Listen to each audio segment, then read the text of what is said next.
টিয়া পরীর কথা মতো ফুলটি কাঁঠাল গাছের গোড়ায় রেখে দেয়। আর সাথে সাথেই আশ্চর্যজনকভাবে কাঁঠাল গাছে অনেক সুন্দর সুন্দর নতুন নতুন জামা চলে আসে। এই তোরা জানিস, আমার মা এবার ঈদে আমার জন্য অনেকগুলো নতুন জামা কিনে দিয়েছে।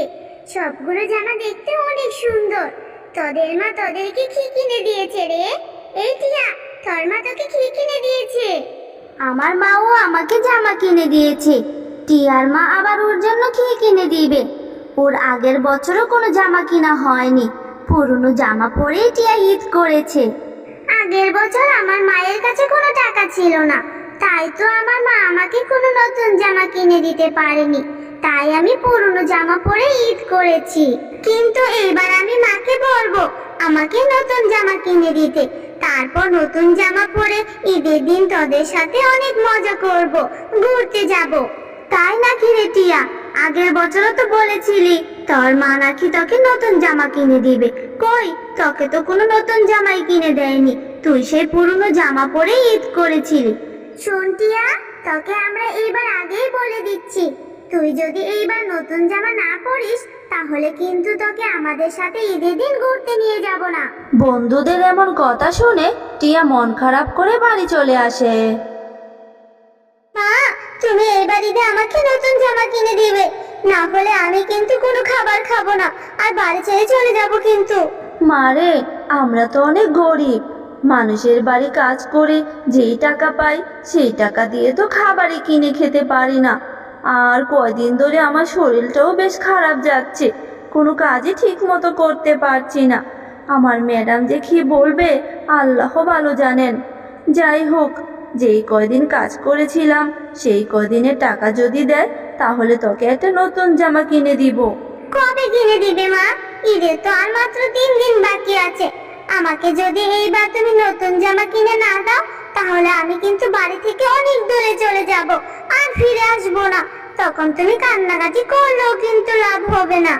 মারে, তুই কষ্ট পাস না, আমি তোকে কথা দিলাম ম্যাডামের কাছ থেকে টাকা এনে তোকে নতুন জামা কিনে দিব। আর মন খারাপ করে থাকিস না রে মা। ম্যাডাম, আমার কাজ করা শেষ, আর বাকি কাজগুলোও করে দিব। ম্যাডাম, আমি যেই কয়দিন কাজ করেছি সেই কয়দিনের টাকাটা কি আমাকে দিতে পারবেন? আমি যেই কয়দিন কাজ করেছি সেই কয়দিনের টাকাটা দিলে আমার মেয়ের জন্য একটা নতুন জামা কিনে দিতে পারতাম। ঈদের তো আর বেশি দিন বাকি নেই ম্যাডাম। আমার ছোট্ট মেয়েটা যে জেদ করে বসে আছে ঈদের দিন নতুন জামা পরবে বলে। ঈদের তো আর মাত্র 3 দিন বাকি আছে, আর ওইদিকে আমার মেয়েটাও জেদ করে বসে আছে। কি করব ম্যাডাম? আপনি যদি কয়টা টাকা দিতেন তাহলে খুব উপকার হতো। শেফা, তুই তো সবসময় কাজে ফাঁকি দিস, কিন্তু টাকা চাওয়ার সময় অগ্রিম টাকাটা চেয়ে বসিস। আজ 5 দিন পর কাজে আসলি আর আজই এসে টাকা চাইছিস? আর তাছাড়া ঈদের কেনাকাটা করে আমার সব টাকা খরচ হয়ে গেছে, এখন আমার হাতে কোনো টাকাই নেই। তাছাড়া কিছু শপিং আরও বাকি আছে। তুই আমার আশা ছেড়ে দে, আর তোর যদি নতুন জামা কাপড় কেনার থাকে তাহলে অন্য কোথাও থেকে ব্যবস্থা কর। আপাতত আমি কোনো টাকা দিতে পারবো না। ম্যাডাম, এইবার তো আপনি অনেক টাকার কেনাকাটা করেছেন, আমি তো আপনার কাছে সামান্য কিছু টাকাই চেয়েছি। এই টাকাটা কি আপনি দিতে পারবেন না ম্যাডাম? দয়া করে আমাকে ফিরিয়ে দিবেন না, আমাকে কিছু টাকা দেন না ম্যাডাম। বাপ মরা মেয়েটা যে আমার জন্য পচিয়ে বসে আছে, দয়া করে কিছু টাকা দেন না ম্যাডাম, দয়া করেন না ম্যাডাম। শেফা, তুই এত কথা কেন বলছিস? আমার টাকা আছে তাই আমি শপিং করেছি, প্রয়োজনে আরো করব। তোর টাকা নেই তুই করবি না, এত শখ কেন? হ্যাঁ, গরিবের এত শখ থাকতে নেই, বুঝলি? যা অন্য কোথাও থেকে গিয়ে টাকা জোগাড় করে তোর মেয়ের জন্য জামা কিন। এখানে এত কথা বলে সময় নষ্ট করিস না। ম্যাডাম, আমি তো এমনি এমনি আপনার কাছে কোনো টাকা চাইনি, আমি তো আমার কাজের টাকাই চাচ্ছি। দিন না ম্যাডাম আমার কাজের পারিশ্রমিক। আরে বললাম তো আমার কাছে এই মুহূর্তে কোনো টাকা নেই, আমি তোকে এখন কোনো টাকাই দিতে পারবো না। এই মাস শেষ হলে আমি তোকে টাকা দিয়ে দিব। আর হ্যাঁ, বাড়ির যত কাজ রয়েছে সবগুলো শেষ করে তারপর যা। মেয়েটাকে যে আমি কথা দিয়েছি কাজ শেষ করে টাকা নিয়ে নতুন জামা কিনে দিব, কিন্তু ম্যাডাম তো আমাকে কোনো টাকাই দিল না। এইবার আমি আমার মেয়েটাকে কি বলবো, কি জবাব দিব আমি? নতুন জামা কিনে দিতে না পারলে আমার মেয়েটা যে খুব কষ্ট পাবে। হে সৃষ্টিকর্তা, এখন আমি কি করব? তুমি চলে এসেছো? আমি কতক্ষণ ধরে তোমার জন্য অপেক্ষা করে আছি। তুমি না বলেছো কাজ থেকে ফিরে আমার জন্য নতুন জামা কিনবে? চলো না মা, এখন গিয়ে নতুন জামা কিনে নিয়ে আসি। মারে, ম্যাডামের কাছ থেকে আমি একটা টাকাও পাইনি, তোকে আমি নতুন জামা কি করে কিনে দিব রে মা? তুই মন খারাপ করিস না, তুই আমাকে মাফ করে দে রে মা। আর আমি দেখি কিছু ব্যবস্থা করতে পারি কিনা। না মা, আমি কিচ্ছু শুনতে চাই না। তুমি গত বছর আমাকে একই কথাই বলেছিলে, কিন্তু আমাকে আর নতুন জামা কিনে দাওনি। এবারও কি তাই করবে? এবার আমি তোমার কোনো কথাই শুনবো না। তুমি আমাকে একটুও ভালোবাসো না। তোমার কাছে কিছু চাইলে তুমি আমাকে কিনেই দাও না। আমার বন্ধুরা সবাই ঈদের নতুন জামা কিনবে, নতুন জামা পরবে, সবাই নতুন জামা পরে ঈদের দিন ঘুরবে, অনেক মজা করবে। শুধু আমি ঈদ করতে পারবো না, আমি আর বাড়িতেই থাকবো না। এইসব কথা বলে টিয়া মন খারাপ করে বাড়ি থেকে চলে যায় আর বনের মধ্যে একা একা বসে কাঁদতে থাকে। আর টিয়াকে কাঁদতে দেখে সেখানে একটা পরী আসে। কি হয়েছে ছোট্ট সোনা, তুমি এইভাবে বসে কাঁদছো কেন? কত ছোট্ট একটা মেয়ে, তোমার এত কিসের দুঃখ? তারপর টিয়া পরীকে সব কথা খুলে বলে। আর সব কথা শুনে পরী বলে, ও এই ব্যাপার, তুমি মন খারাপ করো না। এই নাও একটি জাদুর ফুল। তুমি এই ফুলটি তোমাদের বাড়ির আঙিনায় যে গাছ আছে সেই গাছের গোড়ায় রেখে দিবে। তারপর দেখবে তোমার সব মনের ইচ্ছা পূরণ হয়ে যাবে আর তোমাদের সব কষ্ট দূর হয়ে যাবে। তারপর খুশি মনে পরীর দেওয়া ফুলটি নিয়ে টিয়া বাড়ি চলে আসে। তারপর বাড়িতে গিয়ে টিয়া পরীর কথা মতো ফুলটি কাঁঠাল গাছের গোড়ায় রেখে দেয়। আর সাথে সাথেই আশ্চর্যজনকভাবে কাঁঠাল গাছে অনেক সুন্দর সুন্দর নতুন নতুন জামা চলে আসে। মা, ও মা, তাড়াতাড়ি আসো, দেখো কি হয়েছে। আমাদের কাঁঠাল গাছে যে অনেক সুন্দর সুন্দর নতুন নতুন জামা এসেছে। এটা তো অদ্ভুত ব্যাপার, কি করে হলো রে মা? আমি তো কিছুই বুঝতে পারছি না। গাছে আবার এত সুন্দর সুন্দর নতুন জামা, এটা কি করে সম্ভব? মা, আমি যখন মন খারাপ করে জঙ্গলের ভিতর বসেছিলাম, তখন একটা পরী এসে আমাকে একটি ফুল দেয়। আর সেই ফুলটি গাছের গোড়ায় রাখতেই এই সুন্দর সুন্দর নতুন জামাগুলো চলে এসেছে। আমি এইবার ঈদের মধ্যে অনেক সুন্দর সুন্দর নতুন জামা পরতে পারবো মা, তাও আবার অনেকগুলো জামা।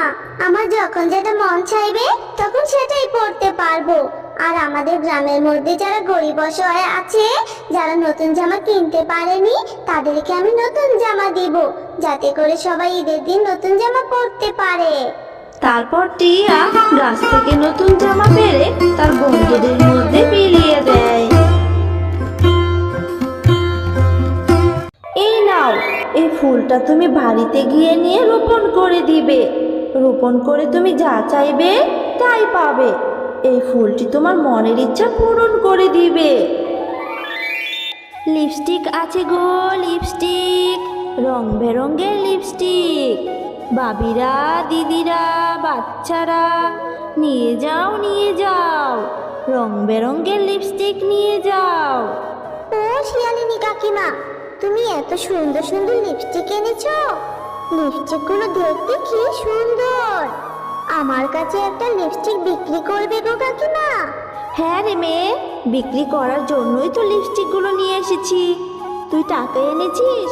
দে, আমাকে 50টা টাকা দে, আমি তোকে একটা লিপস্টিক দিচ্ছি। না কাকিমা, আমি তো টাকা নিয়ে আসিনি গো। আমি তো এদিক দিয়ে যাচ্ছিলাম, আর তখনই তোমার কথা শুনতে পেয়ে লিপস্টিকগুলো দেখতে চলে আসলাম। তাহলে যা, বাড়ি গিয়ে টাকা নিয়ে আয়। আমি আবার বেশিক্ষণ থাকবো না গো বাচ্চা, অন্যদিকে যেতে হবে আমাকে।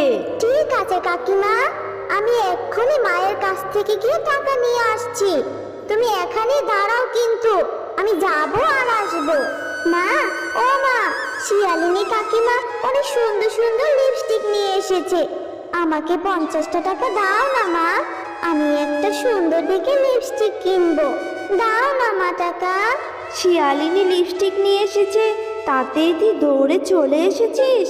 লিপস্টিক কিনতে হবে না, ঘরে তো অনেক লিপস্টিক আছে, যদি লিপস্টিক দিতে মন চায় তাহলে ঘরে রাখা লিপস্টিক থেকে দিবি।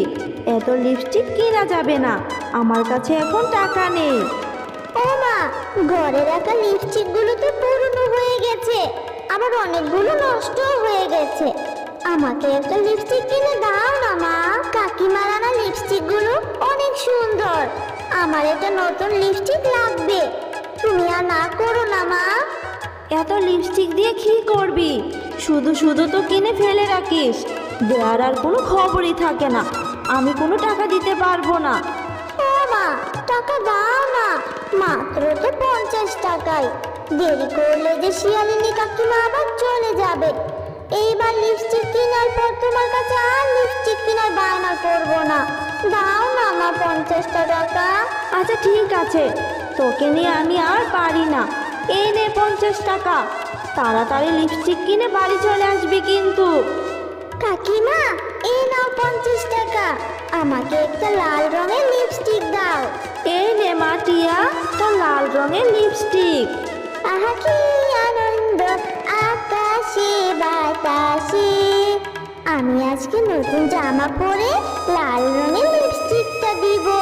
কি সুন্দর লিপস্টিকটা, আমাকে তো অনেক সুন্দর লাগবে। টিয়া, এই টিয়া, এত খুশি কেন রে আজকে? গান গাইতে গাইতে কোথায় যাচ্ছিস? ও তোরা জানিস ঝিলিমিলি, আমি আজকে কাকিমার কাছ থেকে লাল রঙের একটা সুন্দর লিপস্টিক কিনেছি। দেখেছিস আমার লিপস্টিকটা কত সুন্দর? সত্যি রে টিয়া, লিপস্টিকটা দেখতে খুব সুন্দর, মনে হচ্ছে ঠোঁটে দিলে খুব সুন্দর লাগবে। চল টিয়া, আমরা এখন একটু খেলা করি। তুই বরং লিপস্টিকটা গাছের গোড়ায় রেখে দে, তারপর যাওয়ার সময় মনে করে লিপস্টিকটা নিয়ে যাস, কেমন? তোর সাথে তো অনেকদিন ধরে খেলাও করি না।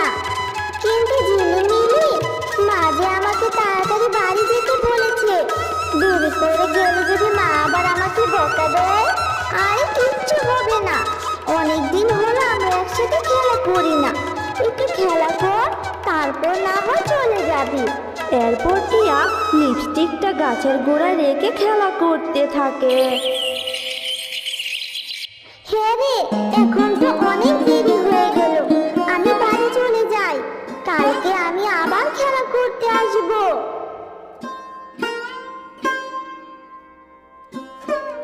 মিলি, এই দেখ, টিয়া তো লিপস্টিকটা নিতে ভুলে গেছে। লিপস্টিকটা কত সুন্দর। চল চল, আমরা এই লিপস্টিকটা নিয়ে বাড়ি চলে যাই। আমরা এই লিপস্টিকটা টিয়াকে দিব না, আমাদেরকে জিজ্ঞাসা করলে বলবো লিপস্টিকটা আমরা দেখিনি। হ্যাঁ রে জিলি, চল আমরা লিপস্টিকটা নিয়ে তাড়াতাড়ি বাড়ি চলে যাই। আর তুই আর আমি মিলে লিপস্টিকটা লুকিয়ে লুকিয়ে দিব, টিয়া বুঝতেও পারবে না যে লিপস্টিকটা আমরা চুরি করে নিয়ে গেছি। এরপর তারা দুই বোন মিলে লিপস্টিকটা নিয়ে বাড়ি চলে যায়। কি রে টিয়া, তোর বাড়ি আসতে এত দেরি হলো কেন? বলেছিলাম না তাড়াতাড়ি বাড়ি চলে আসতে, তাহলে এত দেরি করে আসলি কেন? কোথায় গিয়েছিলি তুই? মা, আমি একটু রাস্তায় ঝিলিমিলির সাথে খেলা করছিলাম, তাই দেরি হয়ে গেল। লিপস্টিক কেনার জন্য যে টাকা নিয়ে গেলি, তার লিপস্টিক কোথায়? তোর হাতে তো আমি কোনো লিপস্টিকই দেখতে পাচ্ছি না। ওহ মা, আমি তো ভুলেই গেছি লিপস্টিকটা আনতে। লিপস্টিকটা তো গাছের গোড়ায় রেখে আমি ঝিলিমিলির সাথে খেলা করেছিলাম, কিন্তু আসার সময় তো লিপস্টিকটা আনতে ভুলেই গেছি। মা, আমি এখন গিয়ে নিয়ে আসছি। হয়েছে, এখন আর যেতে হবে না, বেলা যে পড়ে এলো। এখন ভাত খেতে আয়, খাওয়া শেষ করে তারপর না হয় যাবি। কিন্তু মা, এতক্ষণে যদি কেউ আবার লিপস্টিকটা নিয়ে যায়, আমি তো তখন আর বুঝতেই পারবো না। আমি এখন লিপস্টিকটা নিয়ে আসি। আচ্ছা ঠিক আছে, লিপস্টিকটা নিয়ে তাড়াতাড়ি চলে আসবি। এরপর টিয়া লিপস্টিকটা আনার জন্য চলে যায়। আরে আরে, এখানে তো দেখছি কোনো লিপস্টিক নেই। আমি তো লিপস্টিকটা এখানে রেখেছিলাম, তাহলে লিপস্টিকটা কোথায় গেল? ও বুঝেছি, জিলি আর মিলি মনে হয় লিপস্টিকটা নিয়ে গেছে। নিয়ে গেলে তো ভালোই হবে, আমি ওদেরকে জিজ্ঞাসা করে লিপস্টিকটা নিয়ে নিব। মা, ও মা, গাছের গোড়ায় তো লিপস্টিকটা ছিল না।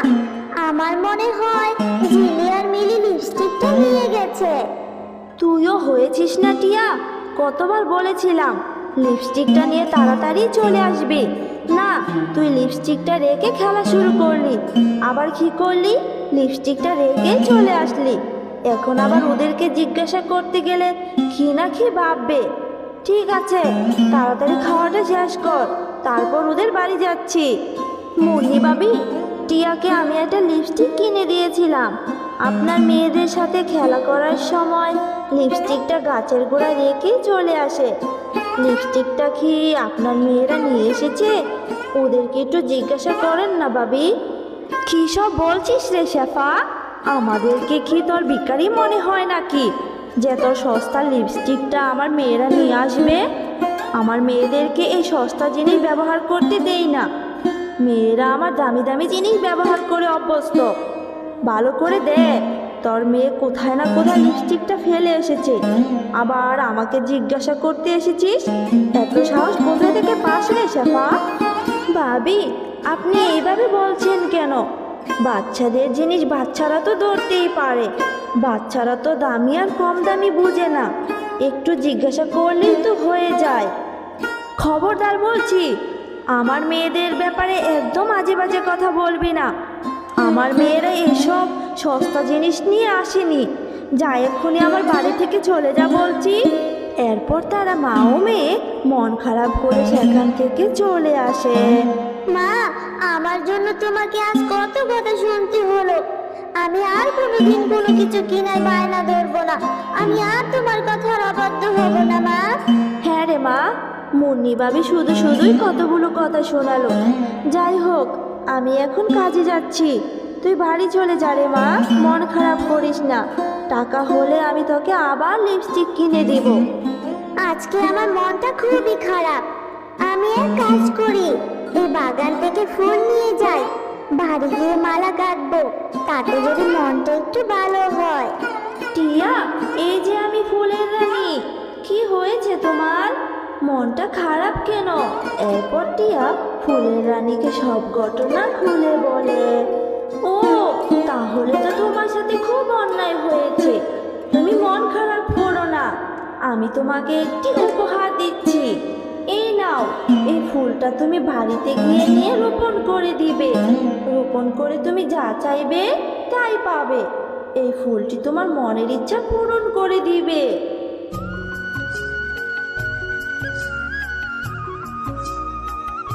টিয়া, এটা তুই কি রোপণ করলি?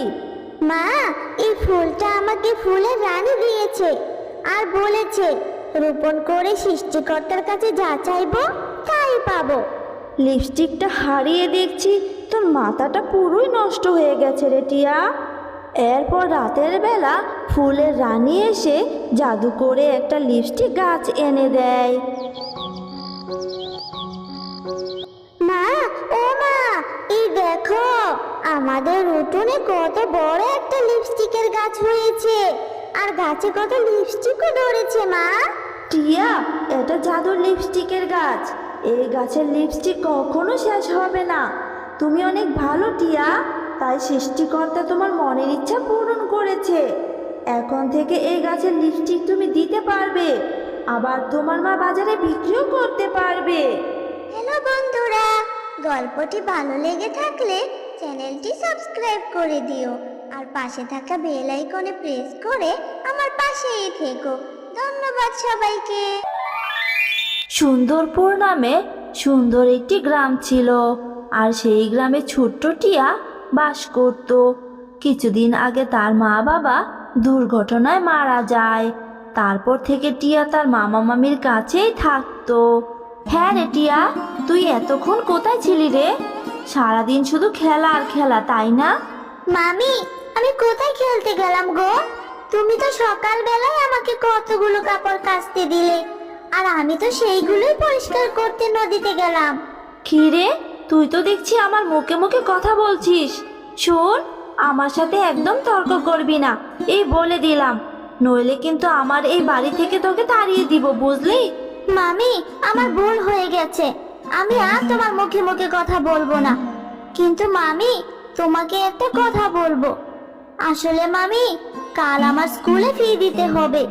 তুমি যদি আমাকে কিছু টাকা দিতে, তবে আমি স্কুলে ফিটা দিতে পারতাম। কি কি বললি তুই? আমি তোকে টাকা দিব? শোন, তোর মামা এতদিন বাড়িতে ছিল বলে তুই লেখাপড়া করতে পেরেছিস, আর এখন তো তোর মামা বাড়িতে নেই, কাজের জন্য বিদেশে গেছে। তাই আমি আর তোর পেছনে টাকা নষ্ট করতে পারবো না। আপদ একটা জুটেছে আমার কপালে। এইসব তুমি কি বলছো মামি? টাকা না দিলে আমি পড়াশোনা করব কি করে? আর এতদিন তো তোমরাই আমাকে লেখাপড়া করার খরচ দিয়ে এসেছো, এখন তাহলে এমন কেন করছো মামি? এই শয়তান মেয়ে, কানের কাছে জ্ঞান জ্ঞান না করে যা তো এখান থেকে। যা গিয়ে কাজ কর, গিয়ে দেখ অনেকগুলো কাজ পড়ে আছে। বেশি কথা বলে সব সময়। এইভাবে টিয়ার মামি টিয়ার সাথে খারাপ ব্যবহার করত, আর কাজের কোনো ভুল হলেই টিয়াকে ওর মামি অনেক মারধরও করত। মামির এই অত্যাচার সহ্য করেই টিয়া দিন কাটতো।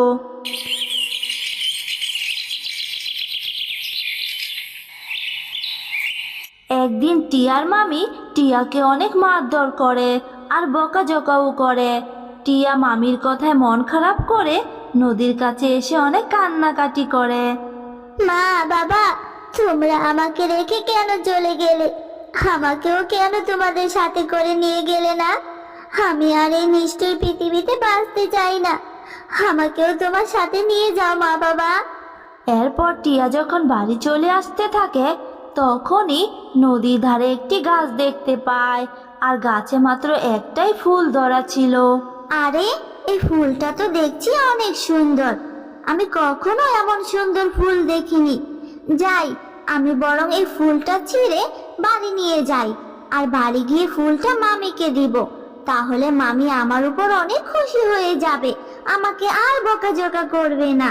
এই কথা বলে টিয়া যখনই ফুলটায় হাত দেয়, তখনই ফুল থেকে একটা পরীকন্যা বেরিয়ে আসে। এ কি অবাক কাণ্ড! কে তুমি? আর দেখে তো তোমাকে পরীর মতো লাগছে। তুমি ফুলের মধ্যে বন্দি হয়েছো কি করে? আসলে আমি পরিরাজ্যের লাল পরীর মেয়ে রূপালী। একদিন পরিরাজ্যে সবাই মিলে পৃথিবীর চারপাশ ঘুরে দেখছিলাম, অনেক মজাও করছিলাম সেই দিনটায়। কিন্তু হঠাৎ করে এক শয়তান ডাইনি আমাদের উপর আক্রমণ করে, আর সেই আক্রমণ থেকে বাঁচাতে আমার মা লাল পরী এই ফুলের মধ্যে আমাকে বন্দি করে রেখে আমার মা চলে যায় ওই ডাইনির সাথে লড়াই করতে। কিন্তু এখন আমার মা বেঁচে আছে কিনা সেটাও আমি জানি না। ও, এই কথা? তবে তুমি কোনো চিন্তা করো না পরীকন্যা, এখন থেকে তো তুমি সম্পূর্ণ মুক্ত। তাই তুমি আর আমি মিলে তোমার মাকে খুঁজে বের করব। আর তুমি এই জঙ্গলের ভিতর যে একটা কুটির আছে সেখানেই থাকবে। আমি তোমার জন্য খাবার নিয়ে আসব, আর আমরা দুজন মিলে তোমার মাকে খুঁজে বের করব। তুমি সত্যি অনেক ভালো মেয়ে। তবে কাল কিন্তু তুমি এসো জঙ্গলের কুটিরে। তারপর টিয়া পরীকন্যার সাথে কথা বলা শেষ করে বাড়ি চলে আসে। পরের দিন টিয়া যখন কিছু খাবার নিয়ে আসছিল, তখন তার মামি দেখে ফেলে। খিরে টিয়া, তোর হাতে খাবার কেন? খাবারগুলো তুই কোথায় নিয়ে যাচ্ছিস? নাকি তোকে আমি খাবার কম খেতে দেই বলে তুই এখন খাবার চুরি করে খাওয়া শুরু করেছিস? চুপ করে আছিস কেন? কথা বল। না না, মামিকে পরীকন্যার কথা কিছুতেই বলা যাবে না। না না মামি, খাবার চুরি করতে যাব কেন? আসলে মামি, কাল রাস্তার পাশে এক অনাথ বাচ্চাকে খাবারের জন্য কাঁদতে দেখেছিলাম, তাই ওর জন্য একটু খাবার নিয়ে যাচ্ছি। ইস, দরদ দেখছি উতলে পড়েছে। দরদ দেখে বাঁচি না আর। তোকেই তো আমি দয়া করে খেতে দেই, আর তুই কিনা অন্যের উপর দরদ দেখাচ্ছিস। তবে যাই হোক, খাবার যখন নিয়েই ফেলেছিস, তবে আজ আর কিছুই বললাম না, কিন্তু কান খুলে শোন। আর কোনোদিন যদি দেখেছি তুই খাবার চুরি করে নিয়ে বাইরে যাচ্ছিস, তাহলে কিন্তু তোর হাত পা ভেঙে ফেলে দিব একেবারে। এরপর টিয়া খাবারগুলো নিয়ে পরিকন্যার কাছে চলে যায় আর পরিকন্যা খাবারগুলো খেয়ে নেয়। আর খাবার খাওয়া শেষ করে পরিকন্যা আর টিয়া দুজন মিলে লালপরীকে খুঁজতে থাকে। আর এইভাবেই বেশ কিছুদিন কেটে যায়। কিন্তু একদিন হঠাৎ করেই লালপরীর সাথে তাদের দেখা হয়ে যায়। মা রূপালী, এতদিন তুই কোথায় ছিলি রে মা? কতদিন ধরে আমি তোকে খুঁজছি। আমি গিয়েছিলাম সেই নদীর কাছে, তোকে আমি যেই ফুলের মধ্যে বন্দি করে রেখেছিলাম সেখানে গিয়েও আমি তোকে পাইনি রে মা। আয় মা, আমার বুকে আয়। মা, আমিও তোমাকে অনেক দিন ধরে খুঁজছি, কোথাও খুঁজে পাইনি তোমাকে। মা, তুমি কি সেই শয়তান ডাইনিকে মারতে পেরেছো? হ্যাঁ রে মা, আমি সেই শয়তান ডাইনিকে মেরে ফেলেছি। আসলে সে আমাদের জাদুদণ্ডগুলো নেয়ার জন্যই আক্রমণ করেছিল। কিন্তু রূপালী, এই মেয়েটা কে রে মা তোর সাথে? ওর সাথে তোর কিভাবে পরিচয় হলো? এরপর পরিকন্যা টিয়ার ব্যাপারে সব কিছু খুলে বলে। সব শুনে মা পরি বলে, তুমি সত্যি অনেক ভালো মেয়ে টিয়া। আসলে রূপালী মা, আমি তোকে ফুলের মধ্যে বন্দি করেছিলাম ঠিকই, কিন্তু মা আমি তোকে কোনোদিনই মুক্ত করতে পারতাম না। কারণ আমাদের পরিমাতা বলেছিল যদি কোনোদিন আমরা শক্তি প্রয়োগ করে কাউকে বন্দি করি তাহলে কোনো নিষ্পাপ অবুঝ মেয়ের ছোঁয়াতেই তা কেটে যাবে, আমরা তা থেকে মুক্ত করতে পারবো না। পরি আন্টি, তাহলে তো ভালোই হলো, তুমি তোমার মেয়েকে খুঁজেই পেলে। এখন তোমরা তোমাদের পরিরাজ্যে চলে যাও, আর আমি আমার বাড়িতে ফিরে যাই। দেরি করে গেলে তো আমার মামি আবার আমাকে ধরে মারবে। না টিয়া, আজ থেকে তুমি আর তোমার মামির কাছে নয়, আজ থেকে তুমি আমাদের সাথে আমাদের সোনার আনারস বাড়িতেই থাকবে। তোমাকে আর তোমার মামির অত্যাচার সহ্য করতে হবে না। আর আজ থেকে তুমিও আমার আরেকটা মেয়ে। তুমি আর রূপালী আজ থেকে আমার দুটো মেয়ে। তোমরা একসাথেই থাকবে, একসাথেই লেখাপড়া শিখবে। তুমি সত্যি বলছো পরি আন্টি? আমাকে তোমাদের সাথে নিয়ে যাবে?